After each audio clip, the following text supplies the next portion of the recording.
გვაქვს შემდეგი ამოცანა. გიორგი ითვლის 1-დან 100-ის ჩათვლით ყველა ლუწი რიცხვის ჯამს. რა პასუხს მიიღებდა?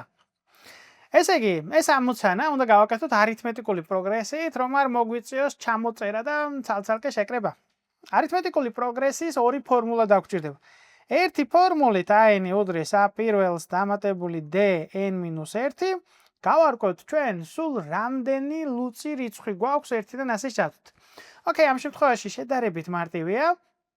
რაკი ლუწი რიცხვები 2-ის მიმატებით მიიღება 2-დან ვიწყებთ და 100-ის ჩათვლით მივდივართ 50 ლუწი რიცხვი გამოგვივა, მაგრამ სხვა შემთხვევისთვის ბოლო ლუწი რიცხვი უნდა ჩავწეროთ n-ის ადგილას, პირველი ლუწი რიცხვი ამ შემთხვევაში 2 გვექნება, დამატებული 2 გამრავლებული n-1-ს.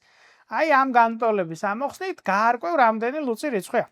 ესე იგი ამ შემთხვევაში ჩვენ შევთანხმდით, რომ გვაქვს 50 ლუწი რიცხვი. ახლა გადავიდეთ მეორე ფორმულაზე, რომელიც ასე გამოიყურება. ამ ჩვენი პირველიდან ბოლო ლუწი რიცხვის ჩათვლით. ყველა ლუწი რიცხვის ჯამის ფორმულა გამოიყურება შემდეგნაირად. 2 a პირველს დამატებული d გამრავლებული n-1 შეფარდებული 2-თან და გამრავლებული n-ზე. ჩავსვათ ახლა ჩვენი მონაცემები ამ ფორმულაში. გვექნება ასეთი რამ. 2-ჯერ პირველი წევრი დამატებული 2 გამრავლებული n-1, ანუ n-ი რაკი გავარკვევთ რომ 50-ის ტოლია. ჩავსვათ 50-1, ანუ 49, გაყოფილი 2-ზე, გამრავლებული 50-ზე.